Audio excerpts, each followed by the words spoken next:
La Oumma de YouTube, que la paix soit sur vous. Ah, le ramadan. On mange moins, on mange mieux, on se sent plus léger, on perd du poids même parfois. Et puis on se lève plus tôt, on optimise notre santé. Hélas, ça se passe pas toujours comme ça. Parce que très souvent le ramadan chez nous, c'est plutôt ça.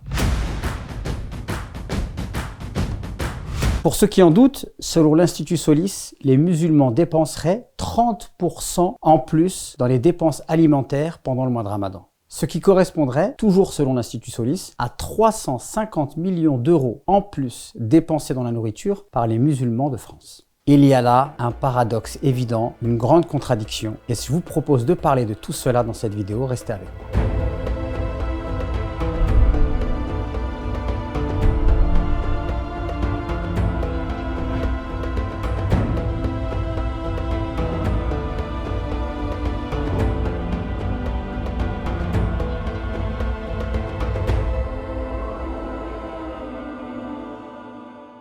Alors oui, je répète les chiffres. Il est dit que les musulmans dépensent 30% en plus dans la nourriture pendant le mois de Ramadan, ce qui correspond à 350 millions d'euros pendant le mois de Ramadan en France pour la communauté musulmane. C'est énorme. Ce que j'aimerais dire, c'est que cette surconsommation, elle a des méfaits. Parce que très souvent, quand j'aborde la question avec certains de mes frères, ils me disent « Non, mais ça, c'est la générosité des musulmans pendant le mois de Ramadan. » Et je pense que là, en fait, on se fourvoie lorsqu'on dit cela. Parce que cette surconsommation, vous savez ce qu'elle amène? Elle amène quelque chose que le Coran déteste, que Allah déteste, c'est le gaspillage. Et on a tous connu ce couscous à la mosquée qu'on est obligé de jeter parce que ça fait plusieurs jours qu'il est là. On a tous connu aussi la nourriture qui vient à foison à la mosquée et qu'on est obligé de jeter parce qu'il n'y a personne pour la manger tellement il y a de nourriture. Donc on a tous connu aussi à la maison de la nourriture qu'on jette parce qu'elle a passé la nuit et qu'on peut pas tout manger et que ça fait plusieurs jours que ça traîne et que personne ne le mange tellement on est gavé. J'ai même vu des reportages sur le nombre de baguettes qu'on jetait dans les pays du Maghreb. Donc le gaspillage pendant le mois de Ramadan, hélas, est quelque chose de connu. Et quand on sait qu'il y a des gens qui n'ont pas assez à manger et des gens qui meurent de faim, ça devient vraiment un crime que de jeter de la nourriture alors qu'il y a des gens à côté qui n'ont pas assez à manger. J'aimerais vous rappeler un verset du Coran dans lequel Allah subhanahu wa ta'ala nous dit « Les gaspilleurs sont les frères des diables ».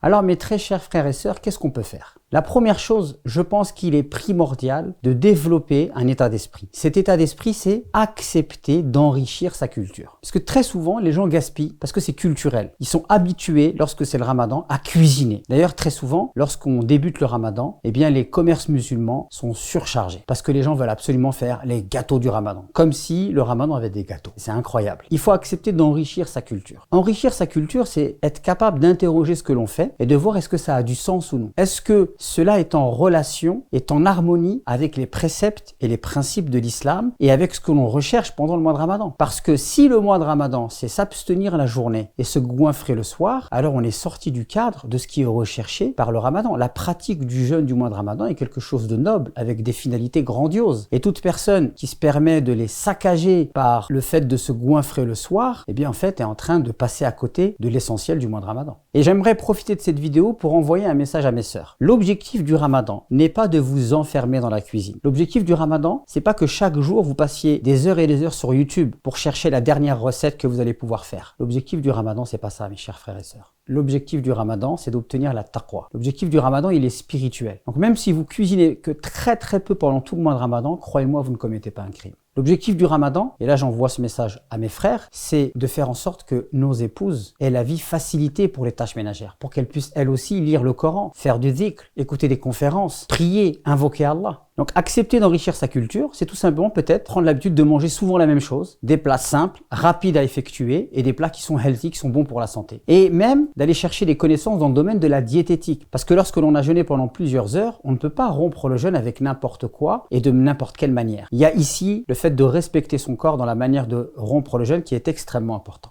La deuxième chose qu'on peut faire, c'est de chercher à manger moins, mais à manger mieux. Donc des produits de qualité. Et la quantité aussi, c'est extrêmement importante parce que je trouve que dans notre culture, notamment maghrébine, on cuisine souvent en grande quantité. Alors que, en fait, le raffinement voudrait plutôt qu'on cuisine des petites quantités. En réalité, l'être humain, il n'a pas besoin de manger beaucoup pour être en bonne santé. Donc ça, c'est une éducation qu'on doit développer et manger en pleine conscience, prendre le temps de mâcher la nourriture, prendre le temps de déguster ce que nous sommes en train de manger et manger en petite quantité avec parcimonie.